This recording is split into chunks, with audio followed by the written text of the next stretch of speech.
Et le problème de la mère sacrificielle, c'est que, c'est une maman qui n'est pas heureuse Ouais. finalement Mmh. et du coup qui fait des enfants qui sont malheureux. Parce Ouais. qu'ils font des enfants qui ont une dette, Ouais, qui portent un exactement. poids. Ouais.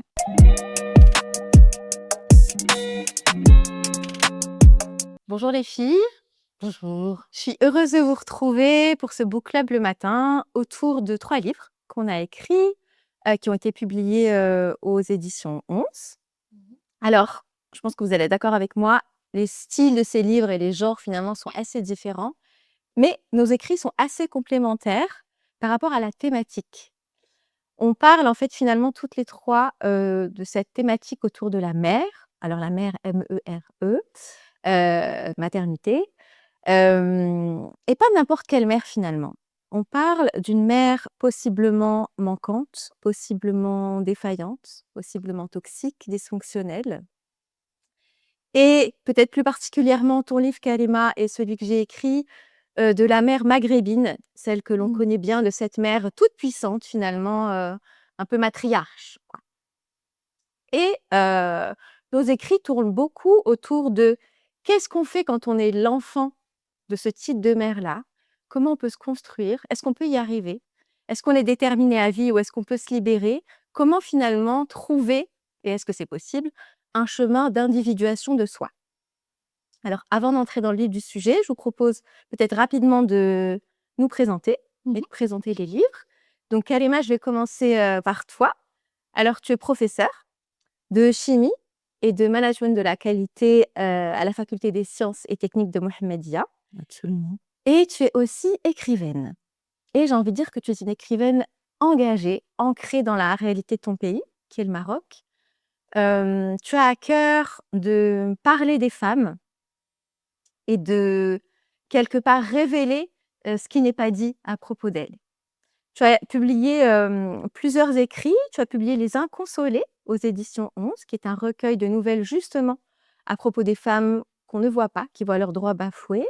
Tu as aussi publié une réflexion sur l'avortement clandestin au Maroc, qui s'intitule 453. 453 étant, cet article du code pénal, on peut le rappeler, qui dit que l'avortement au Maroc est interdit, sauf en cas de mise en danger grave de la santé de la femme. Exactement.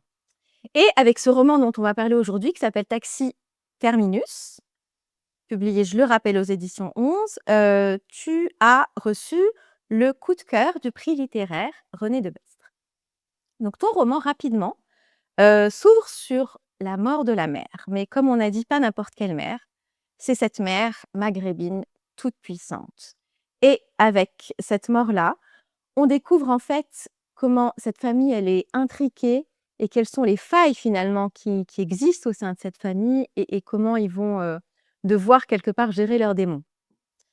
Tu poses la question du poids de la famille et de comment est-ce qu'on peut se libérer et surtout à quel prix. Mmh. Julie, Mmh mh. toi tu es prof de lettres et de philosophie Oui. au lycée IET de Casablanca. Mmh mh. Alors, je sais que pour toi, l'écriture, c'est une passion depuis toujours. Je Mmh. je le sais parce que tu m'as dit une fois: «Moi, l'écriture, c'est mon moyen à moi de m'exprimer, mon Ouais, moyen ouais. favori». Ouais. Mmh. Tu écris donc depuis très longtemps, tu as écrit beaucoup de romans, philosophiques pour les enfants Oui. et puis aujourd'hui, tu as écrit, Le Miroir de l'aube, ce roman dont nous allons parler. Alors, Le Miroir de l'aube, en fait, c'est, moi, j'ai beaucoup aimé cette écriture très, très imagée, très Mmh. poétique que tu as et en fait, il s'agit de l'histoire de 2 individus. C'est, Zahra et Mehdi Mmh mh. qui ne se connaissent pas du tout et pourtant qui sont frères et sœurs et même jumeaux. Mmh. Ils ont été abandonnés à la naissance et tu poses en filigrane dans tout ton livre, la question de l'identité, d'une certaine quête de soi, du lien à la mère justement lorsqu'elle est, absente et puis du poids de l'héritage familial Mmh. et de son histoire. Est-ce qu'on peut s'en défaire et comment on fait? Mmh. C'est ça. Alors du coup, c'est à moi. J'ai la tâche pas très aisée de me présenter. C'est pas très confortable, mais je vais la tenter. Donc moi, je suis, psychothérapeute. Je travaille, en libéral et aussi, pour des institutions et des organisations. Hem, pour revenir au thème du sujet, lorsque je suis devenue maman, j'ai réalisé à quel point c'était compliqué, le métier de parent et j'ai réalisé à quel point c'était un tabou dans la société, le burn-out parental, la souffrance parentale. Et du coup, j'ai tenté de mettre en place des ateliers en accompagnement à la parentalité, pour les parents. Par rapport au livre que j'ai écrit, c'est un essai qui s'appelle «Mon enfant, cette chose». Je traite, du patriarcat dans les sociétés maghrébines et surtout de comment il peut impacter la femme et en impactant la femme, impacter la mère, donc sa maternité et le lien qu'elle construit avec ses enfants. Et du coup, l'idée de l'essai, qui s'inspire de cas, cliniques vrais, c'est de dire comment le patriarcat, au-delà de toucher les femmes, de les oppresser, de les brimer et cetera, peut toucher leurs enfants dans leur construction d'eux-mêmes. Voilà, je pense que les présentations sont faites. Oui, oui, alors c'est intéressant justement que ce soit un essai, alors que nous 2 c'est plutôt des romans. Bon, c'est vrai que le mien, il a un peu des accents de conte, Philosophique. un peu le registre merveilleux, poétique, puisque c'est philo. Alors que toi, c'est plus un roman presque social, hein, qui décrit vraiment une famille, donc une petite fenêtre sur la culture, la société marocaine. Pourquoi l'essai Daoui? Enfin, j'aimerais bien qu'on s'interroge un peu d'abord sur, le choix du style et puis en quoi aussi ce style, ça peut influencer le traitement du sujet. Donc toi, c'est un essai. Donc c'est des romans, forcément, ça va influencer la façon dont on aborde, ce thème de la maternité. Qu'est-ce qui t'a poussé à écrire un essai? Ouais, alors en fait, mon écriture, elle s'est inspirée de cas vrais, dont je protège évidemment l'identité, dans le livre, mais c'est des cas que j'ai rencontrés en séance pendant longtemps et du coup, j'ai vraiment réalisé à quel point le vécu de ces femmes, parce qu'il s'agit surtout de femmes que j'avais vues, en hôpital public, au Maroc, comment à quel point le vécu de ces femmes venait s'inscrire dans un contexte social, culturel, communautaire, religieux et qu'il était vraiment intrinsèquement lié à ça. Et du coup, mon questionnement en fait, après avoir rencontré toutes ces femmes qui me venaient me parler de cette relation très, très dysfonctionnelle qu'elles avaient eue avec leur mère ou qu'elles pouvaient avoir transmis à leurs enfants, comment toutes ces femmes ont été impactées par le système patriarcal dans lequel elles vivaient et du coup l'essai, en fait ça s'est imposé parce que ça m'a permis de décrire cette situation qui est Mmh. ancrée dans la réalité et ça m'a permis aussi de dénoncer ce système-là qui est défaillant et qui du coup crée des relations défaillantes. Mmh. Et toi, Karima, le roman, pourquoi? Moi, en tant qu'issue du milieu scientifique, j'avais besoin de prendre un peu de distance par rapport à ce déterminisme un peu scientifique. C'est-à-dire que chaque fois que vous émettez une théorie, vous devez l'éprouver et cetera, puis ensuite trancher, ce qui revient un petit peu à l'essai. Moi, j'avais besoin dans mon roman, je décris une relation ambiguë entre la mère et les enfants et également les différents membres de la fratrie. Et c'est bizarre parce que Rizlan Chalabi, qui est notre éditrice chez 11, m'a fait remarquer, c'est pas par hasard que la mère est couturière et qu'elle a tissé des relations, mais vraiment, très, personnelles entre chaque enfant et différentes, des relations différentes, mais très personnelles, très variées puisque elle est à la fois, aimante, elle peut être aimante, mais elle peut être à la fois aussi toxique pour l'une de ses filles et cette ambiguïté, je ne pouvais pas, faire comme toi, Julie, un conte philosophique parce que je veux dire que mes personnages n'avaient aucune assise philosophique. Ils se levaient pas le matin pour dire: «Voilà comment je vais réagir ou pas». J'avais besoin de cette fiction pour décrire, ces relations sans pour autant les expliquer et le roman, ça laisse cette liberté que l'essai ou le conte ne laisse pas. Ouais, je suis assez d'accord. C'est vrai qu'en plus, dans cet essai, tu as une thèse très forte à défendre. Donc, c'est ça qui est intéressant et c'est le principe de l'essai. Alors que j'ai l'impression que dans le roman, tu peux explorer les thèmes, les problèmes sans vraiment prendre position. Voilà. Moi qui suis une incroyable indécise, ça me va très bien comme ça. Je pose la problématique, le chaos, et puis je vois ce que mes personnages filment par rapport à ça. Je peux explorer plein de choses. Et par rapport à la maternité, au thème lui-même, l'idée du conte, justement, m'intéressait parce que ça relève d'un fantasme pour mes personnages. La maman, elle est absente. Eux, ils ont été abandonnés. Du coup, il y a vraiment toute cette, symbolique, de la maman qu'on fantasme et à laquelle on a renoncé aussi. On a dû renoncer.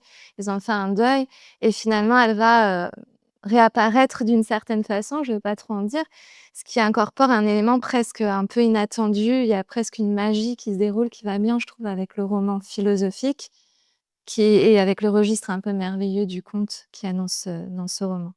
Donc oui, je pense que les différents styles permettent aussi d'avoir une autre approche, tu vois, beaucoup plus incisive sur tu défends une idée par Tranché. rapport à beaucoup plus tranchée.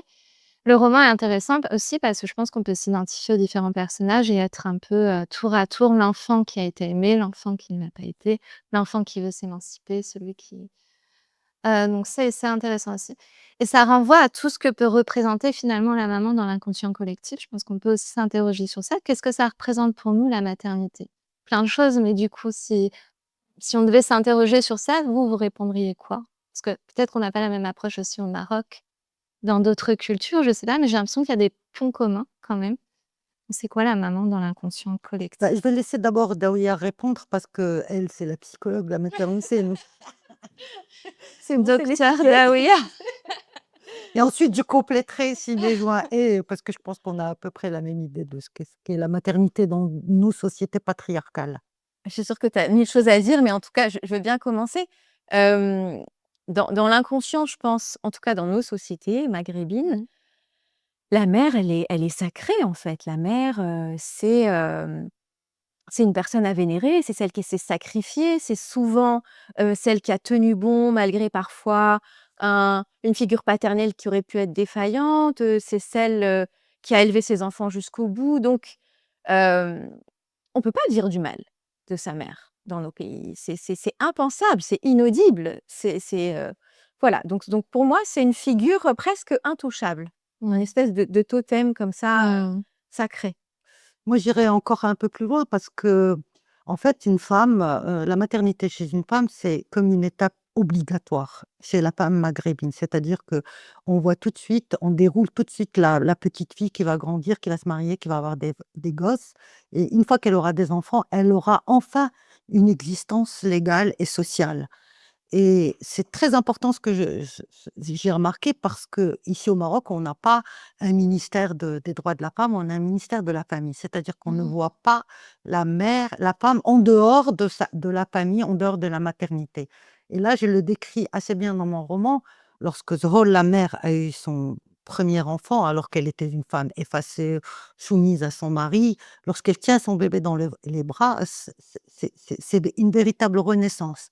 Elle ressent comme une reconnaissance et la maternité lui donne une légitimité, heu heu absolue. Elle commence à exister dans la mesure où elle a enfanté.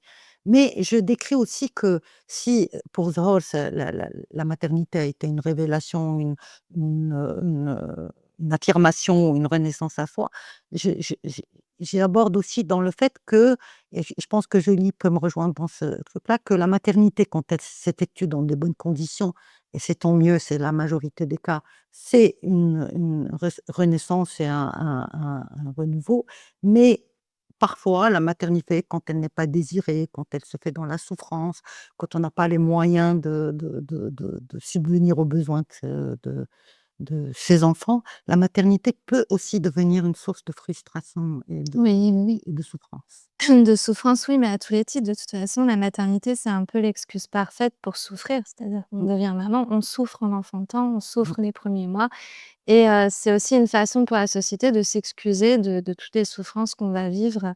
Tu as un enfant, donc c'est normal que tu souffres finalement et ta valeur maintenant, c'est à quel point tu vas supporter cette souffrance. Donc c'est un peu ça aussi, j'ai l'impression, la maternité. Mais le problème de la mère Hem, sacrificielle, c'est que, c'est une maman qui n'est pas heureuse ouais, finalement mmh. et du coup qui fait des enfants qui sont malheureux. Parce ouais, qu'ils font des enfants qui ont une dette, ouais, qui portent un exactement. poids. Ouais. Mmh.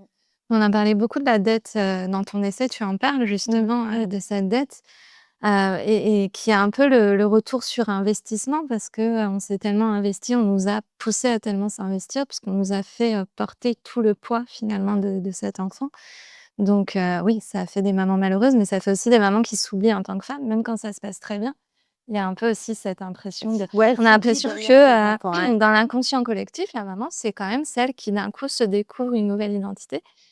cette renaissance-là, oui, mais qu'est-ce qu'on fait de la femme qui Ah, la existait femme avant? derrière, elle est On complètement fait, effacée. ouais, on l'a Mais enterrée, en fait, voilà, c'est un deuil, quoi. c'est terrible. Surtout ici au Maroc, c'est-à-dire on voit que la maman, on voit pas la femme derrière. C'est-à-dire si une femme, elle se plaint de ses enfants, on va la regarder un peu, «Toi, tu les as voulus», ça lui donne une assise sociale et voilà et d'ailleurs La seule. C'est le voilà, seul c'est la précaré seule, c'est la qu'on lui seule. permet. Pour certaines, c'est la seule, quand il y a pas Ou alors il faut se d'épanouissement. battre Oui. pour avoir d'autres territoires. Mais c'est le territoire qu'on lui octroie, en Voilà, fait. exact et des fois, elle règne sans vergogne sur son territoire, d'où la problématique. C'est-à-dire que, la maternité, c'est bien, l'enfant, c'est très bien, mais c'est le lien entre cet enfant que tu dénonces, c'est-à-dire que les mères abusives, c'est l'enfant qui leur appartient. C'est un prolongement d'elle qui est là pour, assurer ses désirs, vivre sa vie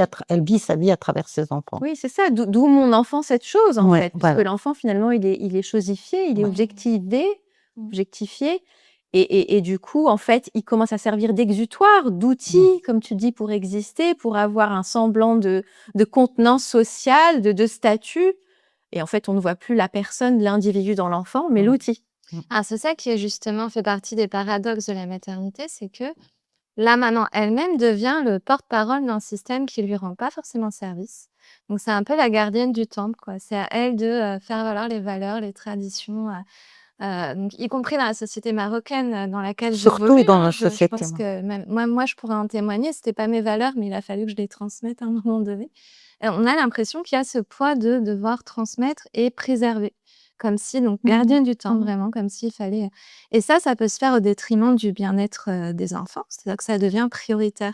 Comment on peut expliquer ça? Qu'une maman puisse préférer les traditions, au bien-être de ses propres enfants? Parce que les traditions, c'est synonyme de stabilité, c'est synonyme, d'intégration à un groupe social, c'est synonyme de perpétuer les traditions et malheureusement, la mère, elle transmet un amour, mais elle transmet aussi un ordre social bien établi et comme tu l'as très bien dit, elle peut également transmettre les mêmes mécanismes qui l'ont elle-même enfermée. C'est elle qui transmet, par exemple, la soumission au père. Chez nous, c'est elle qui transmet la soumission au père. C'est elle qui transmet aussi la soumission aux aînés. C'est elle qui transmet toutes sortes. Elle transmet pas uniquement les recettes de cuisine, hein, je suis désolée, mais tout ça, l et elles s'en rendent pas compte d'une manière peut-être consciente, mais parfois inconsciente parce elles ne savent, transmettre que ce qu'elles ont elles-mêmes reçu. Ouais, ouais, je suis assez d'accord. Je pense le tout petit, il apprend en fait souvent, par reproduction. C'est-à-dire qu'on a des neurones miroirs tous et c'est des neurones qui nous permettent de faire pareil et du coup, c'est ce qui se passe, on reproduit naturellement. Ça, c'est quelque chose chez l'être humain. Donc ces femmes-là, je pense qu'elles reproduisent en fait ce qu'elles ont appris sans vraiment se poser la question. Tant qu'on met pas la lumière sur ce qui Mmh. se passe, tant qu'on comprend pas, tant qu'il y a pas de prise de conscience, ce schéma-là va continuer en fait comme un système qui est établi, qui est immuable, comme une espèce d'ordre qui est comme ça. Ouais, d'ordre préétabli. C'est ça et que personne ne questionne. Mais on a l'impression que personne n'a le droit de le questionner. Parce que du coup, la maman, c'est aussi, comme tu le disais, on a l'impression une figure sacrée. Et donc, on a une espèce de tabou qui protège la figure parentale. Mais ça vaudrait peut-être pour le père, là, pour le coup aussi. C'est-à-dire qu'il y a un tabou autour des parents, on n'a pas le droit d'en parler. Enfin, je sais pas, j'ai cette impression, mais comment on explique ça, que les enfants n'aient pas le droit finalement d'exprimer s'il y a maltraitance, s'il y a abus, s'il y a mal-être? Oui, tu as tout à fait raison. Il y a plusieurs explications à mon sens. La première, c'est que chez nous, il y a une relation très verticale enfant-parent. C'est-à-dire que les enfants sont là pour respecter les personnes plus âgées, encore plus les personnes très âgées, heu et elles ne sont pas là pour questionner, ni les ordres, ni ce qu'on leur demande, ni ce qu'on leur dit. Donc ça, c'est déjà la position de base. On sait bien que dans nos villes, dans nos villages, dans les rues des bourgs et cetera, des hey, s'il y a un enfant qui fait quelque chose, n'importe qui peut passer, lui donner, une tape et lui dire, «Bah, c'est pas correct, rentre chez toi». C'est-à-dire que tous les adultes peuvent se permettre de contrôler les enfants. Donc il y a déjà cette position de base. Il y a aussi la religion et l'interprétation qu'on fait des textes religieux qui dit beaucoup que la figure des parents est extrêmement sacrée, qu'elle ne doit pas être Surtout contestée. la mère. surtout la mère. Il y a ce hadith, je ne veux pas le citer exactement correctement, mais en tout cas qui dit que le paradis se trouve sous les pieds des mères. C'est-à-dire que, et du coup, il y a comme ça une double injonction familiale, religieuse, mais aussi sociale, du coup, sur l'enfant qui en fait n'a aucune place pour s'exprimer. C'est-à-dire que qui le croirait en fait? N'importe quel enfant qui dirait ma maman, ça va pas très bien, on va lui dire espèce d'ingrat, tu as vu tout ce qu'elle a fait pour toi. C'est ta mère, ou alors c'est ta mère. C'est ta Elle mère, a tous les droits. tu devrais la respecter et puis arrêter de dire n'importe quoi. Je pense que c'est ça qui se joue. Et ça empêche en plus l'intervention extérieure. C'est-à-dire que moi, quand je suis témoin, par exemple, d'une maltraitante, je n'ai pas le droit. Je suis pas légitime d'intervenir parce que c'est sa maman, donc cette relation est sacrée. Donc il y a aussi un tabou à plus grande échelle, c'est-à-dire que personne, y compris à l'extérieur de la famille, n'a le droit d'intervenir sur cette relation. Quelles sont les conséquences pour l'enfant? Est-ce qu'il a pas l'impression un petit peu d'être abandonné dans ces cas-là? Ouais, moi, je pense que les conséquences sont très importantes, surtout l'enfant qui se tait. Qu'est-ce qui devient une fois adulte? Il continue de se taire. Et ça fait quoi? Ça fait une génération de gens qui subissent le poids social au détriment de son épanouissement personnel. C'est-à-dire qu'il a des blessures dont il ne peut pas parler, il a des traumatismes dont il ne peut pas parler, parce que ça ne se fait pas, parce que c'est pas irrecevable. Et donc, ça fait des gens qui sont dans le conformisme et non pas dans l'épanouissement personnel. Et je pense que Daouya peut, et toi aussi, il peut plus en parler. C'est-à-dire que ce conformisme-là, ce poids de la société, familiale, et qui s'étend à la société, est énorme. Et ça empêche l'épanouissement vers des vies qui sont désirées, pas imposées. Oui, ça, dans ton roman, ça ressort au travers du personnage de Nadia qui cherche l'émancipation. Qui cherche l'exil. Et par contraste, on a Layla qui, elle, au contraire, a complètement intégré cette culture. Oui. Et on a l'impression qu'elle n'est pas du tout en quête d'épanouissement, plutôt en quête Non, elle attend, et je pense que la psychologue, elle est toujours en attente de la validation de sa mère. Je vais mettre un petit carton, la psychologue. Elle attend la validation de sa mère, c'est-à-dire que même adulte, et c'est ça qui est terrible, que ce soit pour un homme ou pour une femme, c'est d'attendre la validation et l'acceptation de ce qu'on fait par les parents, par la mère, validation au niveau du mariage, validation au niveau du choix de vie, validation au niveau du choix de carrière. Donc, quel est notre degré de liberté dans tout ça? Point d'interrogation, quoi. C'est dont on parle, c'est terrible. Oui, après, j'imagine qu'il y a des enfants qui souffrent aussi encore plus par rapport à ça, mais qui souffrent aussi de ne pas avoir le droit d'exister, peut-être au même titre que les adultes. Je veux dire, le droit des enfants, c'est une question qui se pose, mais c'est quand même... Oui, c'est vrai. Parce qu'on a l'impression que c'est pas reconnu. Enfin, non. Que l'idée même que l'enfant ait des droits, je veux dire. Est-ce que c'est vraiment reconnu dans ce contexte? Alors, c'est reconnu dans les écrits. Il y a une constitution, enfin, il y a des choses il y a eu des avancées, mais comme souvent, les avancées, elles sont pas suivies par les mentalités, en fait. On reste encore dans une mentalité où les enfants, effectivement, sont en dessous des adultes. Et du coup, l'enfant, il se pose pas forcément la question non plus, je pense. Parce que, en fait, c'est souvent quand on dit tu peux avoir des droits, que tu demandes tes droits et que tu vas les chercher. C'est compliqué pour un enfant de se défendre de facto. Silence. C'est ça. La liberté, ça s'éduque aussi, en fait. Absolument. La liberté, ça s'éduque. Et puis, il faut quand même avoir un certain bagage, au moins physique, émotionnel, affectif, une certaine construction pour que les enfants n'ont pas quand ils sont petits. Alors, ce qui est d'autant plus étonnant, c'est que la maman est censée aussi représenter l'amour absolu, inconditionnel. Je veux dire, cet amour dont on a besoin étant enfant parce qu'on est vulnérable étant enfant, donc l'amour inconditionnel. Il y a cette phrase de Romain Gary dans La promesse de l'aube, avec l'amour maternel, la vie nous fait une promesse qu'elle ne tient jamais. Comme si, justement, la maman, c'est aussi cet amour qu'on n'aura jamais ailleurs, jamais plus, envers et contre tout. Ça pose deux injonctions. C'est, d'une part, la maman a le devoir d'aimer son enfant envers et contre tout. Mais c'est aussi la réciproque est vraie. L'enfant a le devoir, une obligation presque morale, sociale d'aimer sa maman, malgré tout, donc malgré toute forme de souffrance. Ça, c'est réel cet amour? Ce serait pas un peu du fantasme finalement? Parce que ça me paraît être, Moi, je un peu pense que idéalisé comme, scénario. Moi, je pense que tu en parles très bien dans ton livre, c'est-à-dire que cet amour fantasmé, je pense que tu pourrais nous en parler un peu plus.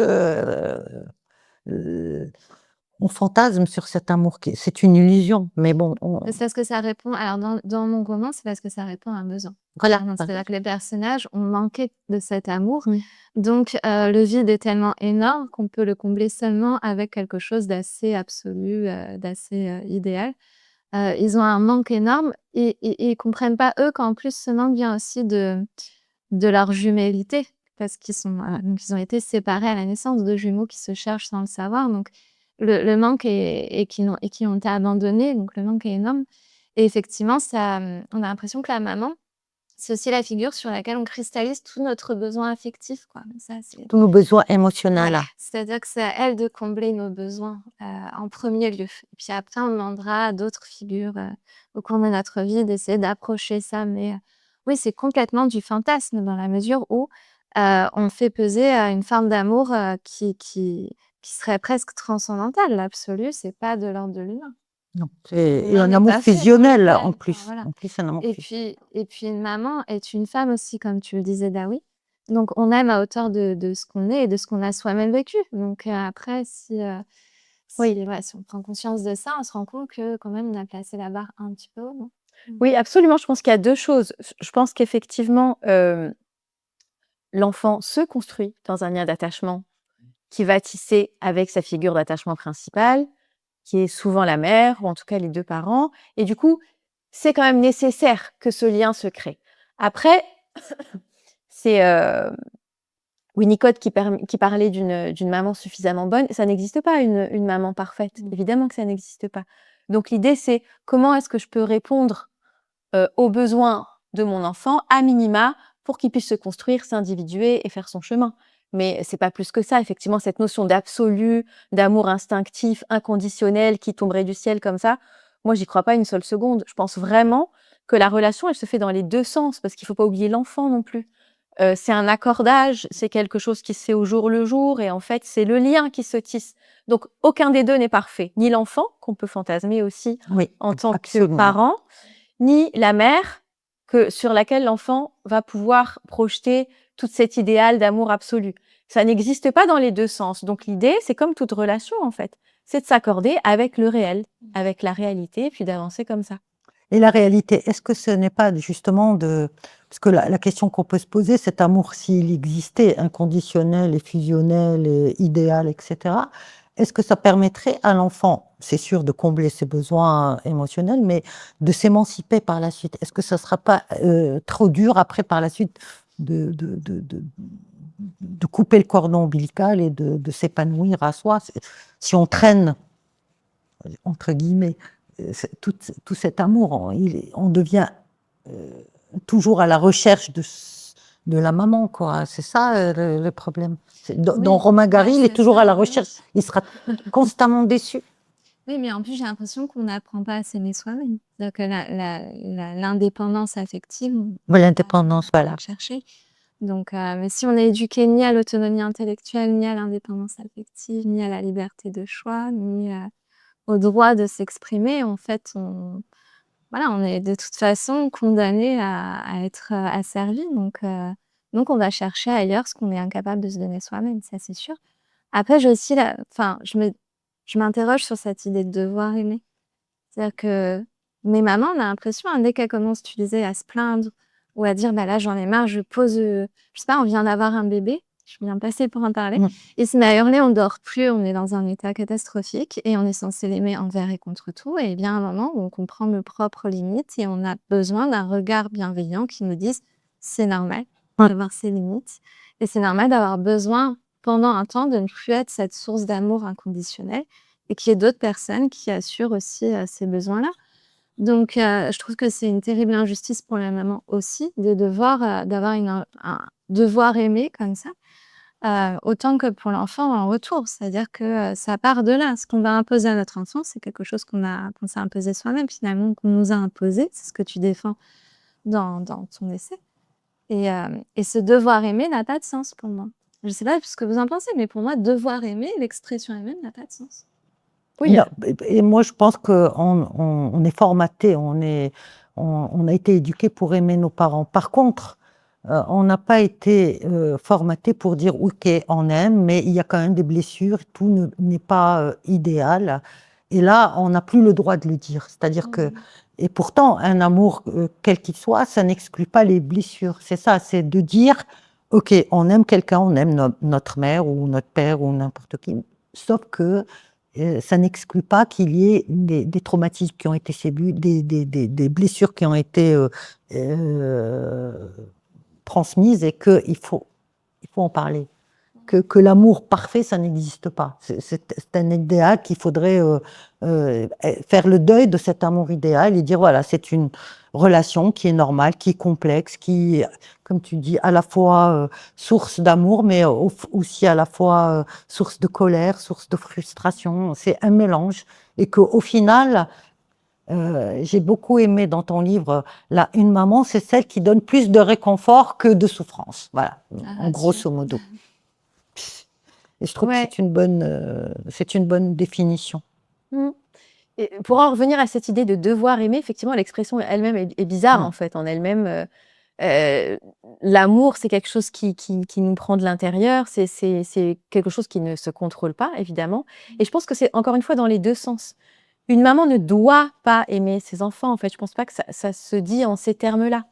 Une maman, elle doit d'abord être heureuse. C'est-à-dire que cette idée d'amour idéal dont vous parlez, Romain Gary, et cetera, c'est pas un bon amour pour un enfant parce que, encore une fois, c'est un don trop fort de Ouais, sa trop fort. personne qui va forcément susciter un contre-don après, ou en tout cas un sentiment d'avoir échoué à rendre Mm. ce contre-don. Donc en fait, il n'y a Une pas de reconnaissance de c'est ça, il n'y a dette. pas de devoir aimer ses enfants. Il faut d'abord être une maman heureuse, épanouie, et puis ses enfants le seront en fait, de facto. Et la même chose pour les enfants. Un enfant ne doit pas aimer ses parents. En fait, s'il se pose la question de est-ce que je devrais les aimer, c'est que déjà il y a un souci dans le lien, c'est qu'il y a quelque chose qui fonctionne pas. Et j'en parle un petit peu dans le livre. Malheureusement, ce qui est difficile dans nos sociétés, c'est que les espaces pour en parler n'existent pas beaucoup. Encore une fois, comme la mère est tellement sacrée, c'est tellement tabou de dire qu'il y a quelque chose qui ne va pas dans notre relation à la mère que c'est pas entendable et que du coup on garde ça pour soi. Oui, et puis on a l'impression que ce devoir aimer va avec le devoir de pardonner. Donc nous, on va pas l'exprimer parce que les rares fois où on l'exprime, on nous rétorque, c'est ta maman, tu dois quand même l'aimer, tu dois la respecter. Tu n'as pas le choix. Voilà, donc comme si on pouvait tout pardonner et il fallait tout pardonner par amour. Mais en fait, ça, c'est une vraie question. Est-ce qu'il faut tout pardonner par amour? Est-ce que aimer, c'est pardonner? Si la maman est elle-même parce que, OK, elle a subi des pressions, parce qu'elle est victime elle-même, mais si elle est maltraitante, abusive ou qu'elle détruit son enfant, est-ce que vraiment on doit attendre de l'enfant qu'il lui pardonne?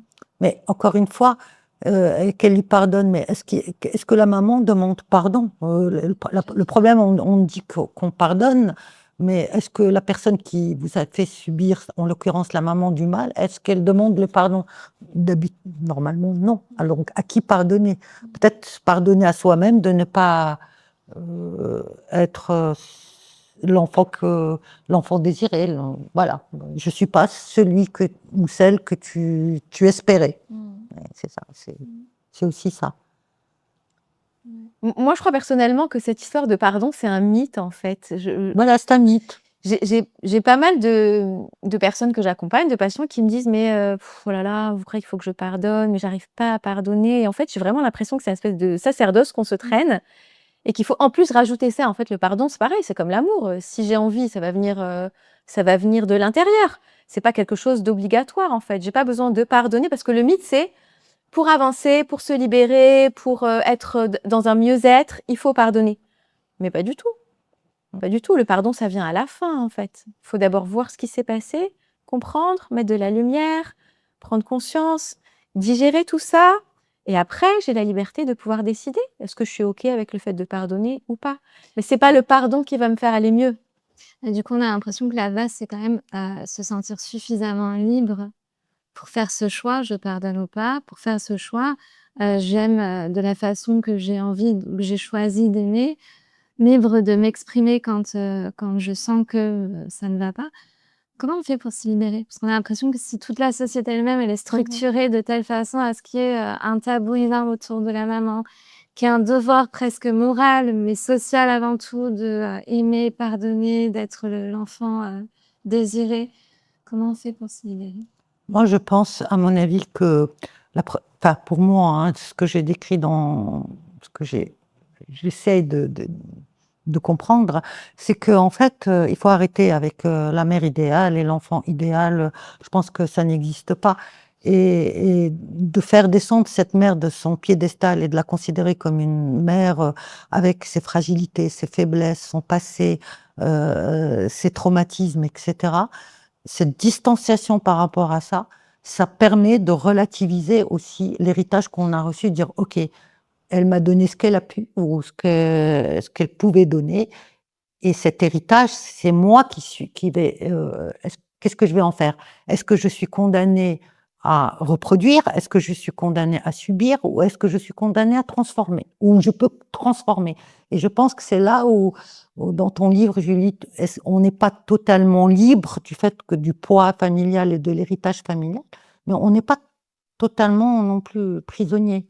Oui, moi parce que moi, je suis toujours pas fixée sur la question. C'est la vérité est à mi-chemin, je Ouais, ouais, en fait, pense. j'ai l'impression que c'est très bien. Enfin, il faut vraiment prendre conscience de tous ces déterminismes, mais c'est tellement complexe, d'autant plus que dans mon livre, j'explore l'idée que, ben, et c'est un peu ce que tu fais aussi, Dawi, en fait, il y a comme une reproduction des traumatismes. C'est-à-dire que la maman qui elle-même a été privée de certaines choses importantes, qui a vécu des maltraitances que de la part de société ou autre, elle va maltraiter en retour. Mais si, dans mon livre, mes jumeaux sont abandonnés par une maman qui elle-même a été abandonnée et en fait, on reproduit, il y a tout un héritage de traumatisme aussi, qui nous détermine à notre insu. Donc non seulement il faudrait prendre conscience des déterminismes à l'intérieur même de notre famille, mais peut-être même pouvoir, et c'est vraiment un luxe quand on y parvient, explorer toute l'histoire familiale pour voir s'il y a pas eu d'autres déterminismes. Parce que ça peut se transmettre sur des générations, en fait, ces schémas-là. C'est-à-dire que si le schéma, il est défaillant, il s'est transmis de génération en génération et peut-être que nous-mêmes, on le porte en nous. Donc j'ai l'impression que prendre conscience, c'est bien, mais la prise en conscience, déjà, elle est peut-être, doit être encore plus importante que ça et est-ce que ça suffit? Je suis pas sûre. En philo, on a Sartre, on a des auteurs qui pensent qu'on est libre, on est condamné à être libre, on est responsable de nos actes. Là, Sartre, il dirait: «Ben, ça va pas, on va voir, quelqu'un, on entreprend une thérapie s'il le faut ou on fait un travail sur soi». Mais on reste pas dans ce malaise-là qu'on essaye d'étouffer parce que, ça se dit pas. Non, on fait quelque chose, on a la responsabilité d'agir et de s'émanciper et de s'autodéterminer. Mais il y a des auteurs aussi et on pense, à ceux qui viennent de la sociologie, qui nous montrent que, ou de la psychologie, qui nous montrent qu'il y a des déterminismes très forts. Moi, je suis pas trop d'accord avec ce déterminisme parce que et j'en parle dans mon livre parce que, dans une même fratrie où ils ont reçu à peu près la même éducation, la même mère et cetera, il y en a qui arrivent à s'en sortir mieux que d'autres. D'ailleurs, l'une, elle choisit l'exil, voilà, parce qu'elle veut vivre sa vie et l'autre, qui est toujours en attente, elle réussit moins bien, mais elle commence petit à petit, à prendre conscience que, heu cette attente d'amour, absolu n'existe pas et qu'il va falloir qu'elle qu'elle fasse son chemin de résilience, quoi, c'est ça. Donc dans une même fratrie qui ont reçu la même, parce que c'est pas toujours le même enfant, c'est pas même si c'est la même mère, c'est pas toujours le même enfant, c'est pas toujours la même relation. Il y en a qui vont s'en sortir mieux que d'autres et moi je pense qu'il y a pas un déterminisme, il y a un point de départ et puis il y a des trajectoires, différentes. Je pense que c'est une question, extrêmement intéressante. C'est un océan, en fait, cette question: «Est-ce qu'on est vraiment déterminé ou est-ce qu'on est vraiment libre?» Et moi, j'ai envie d'intervenir à mi-chemin entre Ouais, les c'est à 2, mi-chemin, ouais. en fait, parce que je me dis: «C'est comme un sac à dos qu'on porterait». C'est pas pareil si ce sac à dos pèse hyper lourd, mais je sais pas qu'est-ce qu'il y a dedans. En fait, je sais juste que je suis traquée vers l'arrière et je me sens pas bien dans ma vie et du coup, j'y arrive pas. C'est pas la même chose qu'il y a un poids, mais je sais ce que c'est. J'ai vu ce qu'il y avait à l'intérieur et donc du coup, parfois, je peux décider de poser ce sac à dos. Je peux décider de faire un petit peu de place, d'enlever un truc, de le mettre là quelque part, de continuer un chemin, puis peut-être de le remettre après. En fait, c'est une histoire de plus de flexibilité avec notre histoire, de plus de malléabilité et du coup, de plus d'agentivité. C'est-à-dire que je deviens quelque part maître De ton ou destin. maîtresse de mon destin parce que je sais. Ça ne veut pas dire que je vais effacer, ça ne veut pas dire que tout d'un coup, je vais devenir quelqu'un d'autre qui n'est pas quand même marqué par ces déterminismes, mais c'est comme un apprivoisement, en fait, pour moi. Mais c'est comme toutes les fois où on se dit: «Mince, je suis en train de faire comme ma mère alors que je m'étais Oui, juré de ne jamais c'est faire». ça. Au moins, on se le dit. Mais du coup, je me le Et dis. au On le bout sait. des Je le fois, vois. on Et arrive après, peut-être je peux dire à mon enfant, plus un fort. jour, Oui. bah, tu sais, là, j'ai fait exactement comme ma mère. C'est horrible, hein? Je suis horrible. Moi, je comprends. Moi, j'ai pas d'enfant, mais moi, je sais que dans mes comportements à moi, je retrouve parfois ma mère. Je me dis: «Oh là là, je suis ma mère là. Là, c'est ma mère». Et bon, des fois, c'est avec plaisir et des fois, je me dis: «Oh là là». Alors comment on fait pour arriver à cette prise de conscience? On enquête sur notre histoire familiale? Bon, on l'accepte déjà, hein, on l'accepte, On démystifie la maman? On démystifier enquête la. sur notre histoire familiale? Peut-être on va voir quelqu'un aussi pour nous aider, s'il y a besoin? Je Je pense pense qu'il faut, je pense qu'il faut ouvrir un espace de dialogue où, il faut parler, libérer la parole, où, rien n'est tabou, rien n'est sacrilège et voilà et que tout doit être dit et posé. Une fois qu'on a libéré cette parole et après bon, ça vient, hein, je pense. Ouais, moi, je dirais le point de départ, ce serait peut-être d'écouter son ressenti. Je dis ça parce que beaucoup des patientes qui sont venues me voir à l'hôpital et dont je parle dans le livre sont venues en chuchotant. Mmh. Ce qu'elles avaient à me dire par rapport à la relation à leur mère, comme si elles s'excusaient de ça, comme si c'était donc comme si elles voulaient quelque part valider ce ressenti auprès de moi. Mais il y avait quelque chose et souvent ce qui se passe, c'est que la terre entière, la société nous dit: «Mais non, mais c'est rien, mais enfin tu exagères» et cetera. Donc je pense que la vraiment le point de départ, c'est d'écouter cette boussole interne qui nous dit: là ça va pas» Le sentiment de malaise, hein. c'est ça, exactement, ce malaise-là et ensuite, délier la pelote, donc aller voir un thérapeute, trouver un espace, un soutien, des gens bienveillants et cetera. Chacun finalement sa recette, mais faire confiance à son ressenti. Pour moi, c'est la Et première pierre. valider le ressenti. Et tu dis dans ton livre que l'étymologie du mot «enfant», c'est celui qui se tait. Ouais, C'est tout à fait. très Le 1, révélateur. c'est un privatif, c'est du Ah latin ouais. et ça vient du verbe fari, qui veut dire se taire, donc c'est celui qui se tait. Ouais. Donc effectivement, ça rejoint un peu ce que tu dis aussi, quoi, libérer la parole, ça paraît, fondamental, on en parle beaucoup des pouvoirs de la parole en film, mais on pense qu'à travers la parole, il y a aussi, la raison, le discours, tout s'articule autour de la parole justement, donc la libérer, c'est peut-être, une étape, Ouais, moi, je pense qu'il faut en parler, surtout ici dans un pays où, société patriarcale, où la mère est mise sur un piédestal. Il faut vraiment en parler et dire les choses telles qu'elles sont. Et on n'est pas en train d'accuser la mère, hein. On n'est pas du tout en train d'accuser les mères. On est en train d'essayer de voir comment un adulte peut récupérer son individualité, se Oui, voilà, délester. donc s'il y a quelqu'un là qui se reconnaît, en se disant: «Voilà, moi j'ai l'impression que oui, j'ai vécu cette maltraitance, que non, je me suis pas donné le droit de l'identifier, de l'exprimer». Voilà, la première étape, ce serait d'écouter son ressenti et de libérer sa parole. Peut-être trouver des cercles de parole, ça, c'est quelque chose que Des espaces, un fais dans thérapeute, Des de la espaces. thérapie, des la cercles, thérapie, l'art aussi est un l'art, espace, manière de s'exprimer, assez absolument, ouais. thérapeutique. Ouais, Parce que ça tu c'est disais l'enfant qui se tait, c'est ça, c'est que l'expression, elle est brimée sous tout un tas d'injonctions.